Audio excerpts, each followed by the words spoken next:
Chapitre 247. Marie instruit Marie-Madeleine sur l'oraison mentale.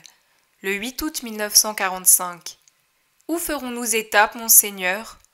Demande Jacques, fils de Zébédée, tandis qu'il traverse une gorge entre deux collines entièrement cultivées et vertes, de la base au sommet. À Bethléem de Galilée, mais pendant les heures les plus chaudes, nous nous arrêterons sur la montagne qui surplombe Mérala. Ainsi, ton frère sera heureux une deuxième fois à la vue de la mer. Jésus sourit et ajoute : Nous, les hommes, nous aurions pu faire plus de chemin, mais nous avons à notre suite les femmes disciples qui ne se plaignent jamais, mais que nous ne devons pas fatiguer à l'excès. Elles ne se plaignent jamais, c'est vrai. Nous nous plaignons plus facilement, admet Barthélemy. Et pourtant, elles sont moins habituées que nous à cette vie, remarque Pierre. C'est peut-être pour cela qu'elles le font volontiers, dit Thomas. Non, Thomas, c'est par amour qu'elles le font volontiers. Crois bien que ma mère et les autres maîtresses de maison, comme Marie, femme d'Alphée, Salomé et Suzanne, ne quittent pas par plaisir leur maison pour marcher sur les chemins du monde et venir au milieu des gens. Et Marthe, comme Jeanne, quand elle viendra elle aussi, qui ne sont pas habituées à la fatigue, ne le feraient pas volontiers si l'amour ne les y poussait. En ce qui concerne Marie de Magdala, seul un puissant amour peut lui donner la force de subir cette torture, dit Jésus. Dans ce cas, pourquoi la lui as-tu imposée si tu sais que c'est une torture ? Demande Judas. Ce n'est bon ni pour elle ni pour nous. Rien d'autre que la preuve manifeste, indubitable de son changement, ne pouvait persuader le monde. Marie veut en persuader le monde. Sa rupture avec le passé a été complète. Elle est complète. Cela reste à voir. C'est bien trop tôt pour le dire. Quand on s'est habitué à un genre de vie, il est difficile de s'en détacher tout à fait. Les amitiés et la nostalgie nous y ramènent, dit Judas. Tu as donc la nostalgie de ta vie précédente ? Demande Matthieu. Moi ? Non, mais c'est une façon de parler. Moi, je suis un homme, j'aime le maître et... Enfin, j'ai en moi des éléments qui me servent à rester fidèle à mon projet. Mais elle, c'est une femme, et quelle femme ! Et puis, même si elle ne manque pas de fermeté, c'est toujours peu agréable de la voir avec nous. Si on devait rencontrer des rabbins, des prêtres ou des pharisiens puissants, croyez bien que leurs commentaires ne seraient guère bienveillants. Je rougis à l'avance à cette seule pensée. Ne te contredis pas, Judas. Si tu as réellement coupé les ponts avec le passé, comme tu veux le dire, pourquoi tant t'affliger qu'une pauvre âme nous suive pour compléter sa transformation dans le bien ? Mais par amour, maître, moi aussi je fais tout par amour, envers toi. Dans ce cas, perfectionne-toi dans cet amour. Un amour, pour être vraiment tel, ne doit jamais être exclusif. Quand quelqu'un ne sait aimer qu'un seul objet et aucun autre, même s'il est aimé de l'objet de son amour, il manifeste qu'il n'est pas dans le véritable amour. L'amour parfait aime, avec les degrés qui s'imposent, tout le genre humain, et même les animaux et les végétaux, les étoiles et les eaux, parce qu'il voit tout en Dieu. Il aime Dieu comme il convient, et il aime Dieu en tout. Observe que l'amour exclusif est souvent de l'égoïsme. Sache donc arriver à aimer les autres aussi par amour. Oui, maître. L'objet de la discussion avance pendant ce temps avec les autres femmes à côté de Marie, sans se douter qu'elle est la cause d'un si grand débat. Ils ont atteint, traversé, dépassé l'agglomération de Japhia, sans qu'aucun citadin ne manifeste le désir de suivre le maître ou de le retenir. Ils poursuivent leur route, les apôtres inquiets de l'indifférence de cette localité, et Jésus appliqué à les calmer. La vallée continue vers l'ouest et laisse voir à son extrémité un autre village qui s'étend au pied d'une autre montagne. Ce village aussi, que j'entends nommer Mérala, reste indifférent. Seuls quelques enfants s'approchent des apôtres pendant qu'ils prennent de l'eau à une fontaine limpide adossée à une maison. Jésus les caresse en leur demandant leur nom, et les enfants lui demandent le sien, qui il est, où il va, ce qu'il fait. Un mendiant s'approche lui aussi, à moitié aveugle, vieux, courbé, et il tend la main pour recevoir l'aumône qu'en effet on lui donne. La marche reprend, et ils entreprennent la montée d'une colline qui barre la vallée, dans laquelle elle déverse les eaux de ces petits ruisseaux, maintenant réduits à un filet d'eau ou à des pierres brûlées par le soleil. Mais la route est bonne. Elle s'ouvre d'abord au milieu de bois d'oliviers, puis d'autres arbres qui entrelacent leurs branches en formant une galerie verte au-dessus de la route. Ils atteignent le sommet qui est couronné d'un bois dont on entend le bruissement, un bois de frêne si je ne me trompe. Ils s'y assoient pour se reposer et sortir leurs provisions. Outre la nourriture et le repos, ils jouissent du spectacle car le panorama est merveilleux avec la chaîne du Carmel à gauche quand on regarde vers l'ouest. C'est une chaîne très verte où l'on découvre toutes les plus belles nuances de vert. Là où elle finit, c'est la mer qui scintille, une mer à perte de vue, sans limite, aux drapés agités par de légères vagues qui s'étend vers le nord. Elle baigne les rivages qui, de l'extrémité du promontoire formé par les contreforts du mont Carmel, montent vers Ptolémaïs et les autres villes pour finalement se perdre dans une légère brume du côté de la Syrophénicie.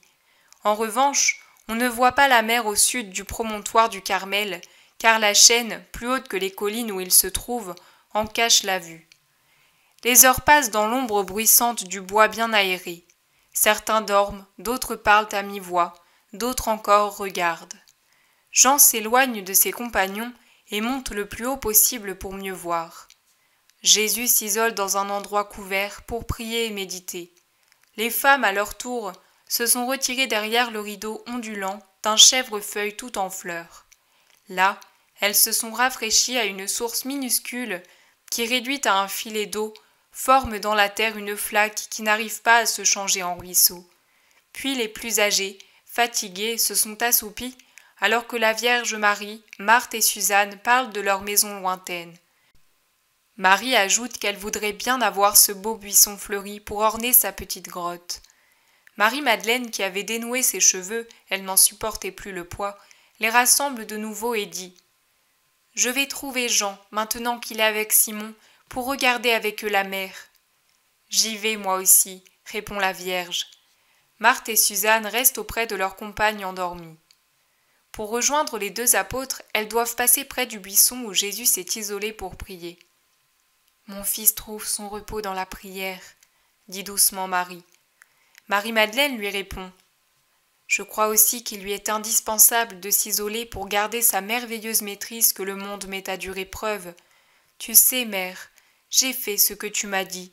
Toutes les nuits, je m'isole plus ou moins longtemps pour rétablir en moi-même le calme que troublent beaucoup de choses. Je me sens beaucoup plus forte après. Plus forte maintenant, mais plus tard tu te sentiras heureuse, sois-en bien sûre, Marie. Dans la joie comme dans la douleur, dans la paix comme dans la lutte, notre âme a besoin de se plonger tout entière dans l'océan de la méditation pour reconstruire ce qu'abattent le monde et les vicissitudes de la vie, et pour créer de nouvelles forces pour s'élever toujours davantage. En Israël, nous usons et abusons de la prière vocale. Je ne veux pas prétendre qu'elle est inutile et mal vue de Dieu. J'affirme pourtant que l'élévation mentale vers Dieu est beaucoup plus utile à l'âme. Par la méditation, nous arrivons à prier réellement, c'est-à-dire à aimer en contemplant la divine perfection et notre misère, ou celle de tant de pauvres âmes, non pas pour les critiquer, mais pour les plaindre et les comprendre, et pour remercier le Seigneur qui nous a soutenus pour nous empêcher de pécher, ou nous a pardonnés pour ne pas nous laisser par terre. Car pour que l'oraison soit réellement parfaite, elle doit être amour. Autrement, c'est une agitation des lèvres d'où l'âme est absente. Mais est-il permis de parler à Dieu quand on a les lèvres encore souillées par tant de paroles profanes? Moi, pendant les heures de recueillement que je passe, comme tu me l'as enseigné, toi, mon très doux apôtre, je fais violence à mon cœur qui voudrait dire à Dieu « Je t'aime ». Non, pourquoi? Parce qu'il me semble que je ferai une offrande sacrilège en offrant mon cœur. Ne fais pas cela, ma fille, ne fais pas cela. Ton cœur, avant tout, est consacré à nouveau par le pardon du Fils, et le Père ne voit que ce pardon. Mais même si Jésus ne t'avait pas encore pardonné, et si toi, dans une solitude ignorée, qui peut être aussi bien matérielle que morale, tu criais vers Dieu « Je t'aime, Père, pardonne mes misères parce qu'elles me déplaisent à cause de la douleur qu'elles te causent. » Crois bien, Marie, que Dieu le Père t'absoudrait de lui-même et que ton cri d'amour lui serait cher. Abandonne-toi, abandonne-toi à l'amour, ne lui fais pas violence, laisse-le même devenir violent comme un incendie. L'incendie consume tout ce qui est matériel, mais ne détruit pas une molécule d'air, car l'air est incorporel. Au contraire, il le purifie des minuscules déchets que les vents y apportent, il le rend plus léger. Il en est ainsi de l'amour pour l'âme. Il consumera plus rapidement la matière de l'homme, si Dieu le permet, mais il ne détruit pas l'âme. Au contraire, il en augmente la vitalité et la rend pure et agile pour s'élever vers Dieu. Vois-tu Jean là-bas? C'est vraiment un jeune garçon. Pourtant, c'est un aigle. Il est le plus fort de tous les apôtres, car il a compris le secret de la force, de la formation spirituelle, la méditation d'amour. Mais lui, il est pur. Moi, lui, c'est un jeune garçon. Moi. Alors regarde Simon le Zélote, ce n'est pas un adolescent. Il a vécu, il a lutté, il a haï. Il le reconnaît sincèrement, mais il a appris à méditer. Et lui aussi, crois-moi, est bien haut. Tu vois, ils se cherchent tous les deux parce qu'ils se ressemblent. Ils ont atteint le même âge parfait de l'âme et par le même moyen, l'oraison mentale. C'est par elle que le jeune garçon est devenu viril en âme, et c'est par elle que celui qui était déjà vieux et fatigué est revenu à une forte virilité. Et tu en connais un autre qui, sans être apôtre, sera, et même est déjà, très avancé grâce à sa tendance naturelle à la méditation, qui depuis qu'il est l'ami de Jésus est devenu en lui une nécessité spirituelle, ton frère. Mon Lazare? Ô mère, dis-le-moi, toi qui sais tant de choses parce que Dieu te les montre, comment Lazare me traitera-t-il à notre première rencontre? Avant, il se taisait avec mépris, mais il le faisait parce que moi, je ne supportais pas les observations. J'ai été très cruelle envers mon frère et ma sœur, je le comprends aujourd'hui. Maintenant qu'il sait qu'il peut parler, que me dira-t-il? Je crains un franc reproche de sa part. Ah, il me rappellera sûrement toutes les peines dont j'ai été la cause. Je voudrais voler vers Lazare, mais j'en ai peur. Auparavant, j'y allais, mais les souvenirs de maman qui était morte, ses larmes présentes encore sur les objets dont elle se servait, ces larmes répandues pour moi, par ma faute, rien ne m'émouvait. Mon cœur était cynique, effronté, fermé à toute voix qui n'était pas celle du mal. Mais maintenant, je n'ai plus la force mauvaise du mal et je tremble. Que me fera Lazare? Il t'ouvrira les bras et t'appellera ma sœur bien-aimée, plus avec son cœur qu'avec ses lèvres. Il est si bien formé en Dieu qu'il ne peut avoir une autre attitude. N'aie pas peur, il ne te dira pas le moindre mot sur le passé. Lui, c'est comme si je le voyais, il est là-bas, à Béthanie, et les jours d'attente lui paraissent bien longs. Il t'attend pour te serrer sur son cœur, pour satisfaire son amour fraternel. Tu n'as qu'à l'aimer comme il t'aime, lui, pour savourer la douceur d'être né d'un même sein. Je l'aimerai même s'il m'adressait des reproches, je les mérite. Mais lui t'aimera seulement, sans plus.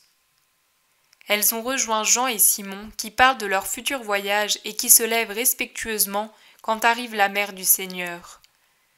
Nous venons, nous aussi, louer le Seigneur pour les belles œuvres de sa création. Mère, as-tu déjà vu la mer? Oui, je l'ai vue. Malgré la tempête, elle était alors moins agitée que mon cœur et moins salée que mes larmes pendant que je fuyais le long de la côte de Gaza, vers la mer Rouge, avec mon bébé dans les bras et la peur d'Hérode qui me poursuivait. Et je l'ai vue au retour. Mais c'était alors le printemps sur la terre et dans mon cœur, le printemps du retour dans notre patrie. Et Jésus battait de ses petites mains, heureux de voir les choses nouvelles. Joseph et moi également étions heureux, bien que la bonté du Seigneur nous ait rendu moins dur l'exil à Matarea de 1000 manières. Leur conversation se poursuit, alors que je n'ai plus la possibilité de voir et d'entendre.